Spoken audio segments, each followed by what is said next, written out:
اس عورت کی چالاکی اور مکاری کا اندازہ اس کے پل میں ہنسنے اور پل میں رونے سے لگایا جا سکتا ہے۔ اسے یہ سب کچھ کرتے ہوئے ایک پل کے لیے بھی خدا کا خوف نہ آیا اور نہ ہی اپنے معصوم بچوں کے بارے میں اس نے سوچا۔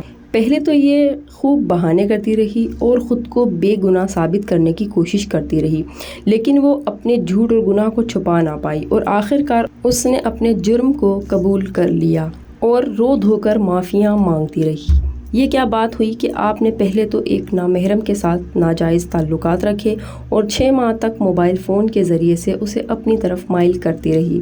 تمام تر ذرائع یہی سب ثابت کر رہے ہیں۔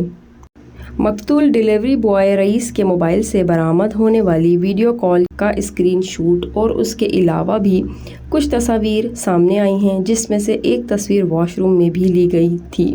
اگر یہ عورت آمنہ عرف مانو بے گناہ ہے تو اس کی تصویریں مقتول رئیس کے موبائل میں کیسے چلی گئیں؟ مسلسل ایک ہی ڈیلیوری بوائے ہی اس عورت کے گھر سامان ڈیلیور کرنے کیوں آتا جاتا رہا؟ باقی تمام دنیا کے ڈیلیوری بوائز کیا مر چکے تھے؟ یہ ایک ناقابل نظر انداز بات ہے۔ دیکھا جائے تو ساری ہی باتیں نظر انداز نہیں کی جا سکتی۔ مقتول رئیس کا بار بار آمنہ کے گھر میں سامان ڈیلیور کرنا، اس کے موبائل سے اس عورت کی تصاویر برآمد ہونا، ویڈیو کال کا ثبوت وغیرہ۔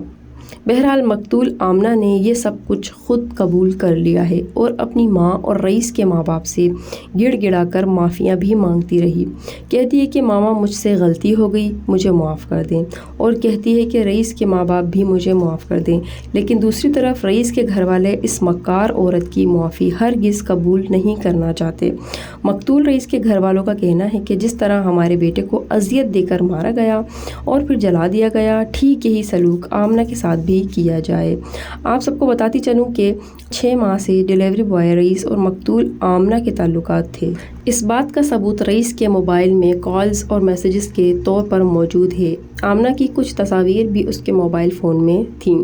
یہ سب یوں ہی چل رہا تھا کہ ایک دن بقول آمنہ کے رئیس اس کے گھر آیا اور بلیڈ یا نائف جو بھی کہہ لیں اس نے آمنہ پر رکھ دیا اور کہا کہ مجھے کسی سیف جگہ پر لے کر چلو۔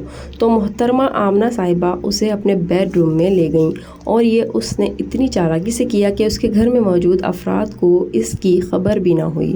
پھر کہتی ہے کہ میں نے اپنی بیٹی کو آنکھوں سے اشارہ کیا کہ دادا کو بلا کر لاؤ، اور جب دادا آئے تو رئیس بالکنی سے چھلانگ لگا کر بھاگ گیا اور اپنا موبائل فون وہیں بھول کر چلا گیا، اور یہ موبائل فون آمنہ کے شوہر فرحان کو مل گیا اور فرحان کے والد نے بھی اسے بتایا کہ گھر میں کوئی آیا تھا، اور پھر آمنہ کے شوہر کو تمام رودات پتہ چل گئی۔ محترمہ آمنہ صاحبہ نے سارا کا سارا گند مقتول رئیس پر ڈال دیا، اور اس کا شوہر اتنا اندھا تھا کہ بیوی کے سارے کرتوت جان لینے کے باوجود بھی بیوی کو سزاوار نہ ٹھہرایا، بلکہ صرف رئیس کو اس گناہ کی سزا دینے کا پلان بنایا۔ بیوی کو تو پہلے اس کی ماں کے گھر بھیج دیا اور ایک دن کے بعد واپس بلا لیا، اور پھر ان دونوں میاں بیوی نے رئیس کو بہانے سے گھر بلوایا، اور جب رئیس معمول کے مطابق گھر آیا جو کہ سامان ڈیلیور کرنے آیا تھا تو فرحان یعنی آمنہ کے شوہر نے اسے پکڑ لیا۔ یاد رہے کہ آمنہ کا بھائی بھی اس قتل کیس میں ملوث رہا۔ ان لوگوں نے پہلے تو رئیس کو باندھ کر اپنی مرضی کے بیانات لیے اور ویڈیوز ریکارڈ کیں، اور پھر اسے تشدد کر کے مار ڈالا اور اس کی لاش کو دور لے جا کر جلا دیا۔ لاش پوری طرح سے جل نہ پائی تھی کیونکہ آس پاس کے لوگوں نے پولیس کو اطلاع کر دی تھی۔ جب لاش کو گاڑی میں ڈال کر فرحان لے کر جا رہا تھا تو اس وقت گاڑی کی اگلی سیٹس پر فرحان کے ساتھ اس کی اہلیہ آمنہ بھی موجود تھی، اور اس مکار اور چالاک عورت کا کہنا ہے کہ مجھے خبر نہیں ہوئی کہ پچھلی سیٹ پر رئیس کی لاش ہے۔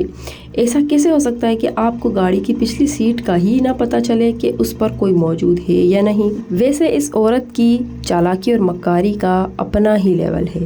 بہت سارے نیوز چینلز نے آمنہ کے انٹرویوز لیے، اور آپ جا کر دیکھیں کہ وہ کس قدر مکاری سے ہنس بھی رہی ہے اور رو بھی رہی ہے۔ ابھی یہ دونوں میاں بیوی پولیس ہی کے حوالے ہیں اور بہت سارے انٹرویوز بھی ان کے لیے جا رہے ہیں۔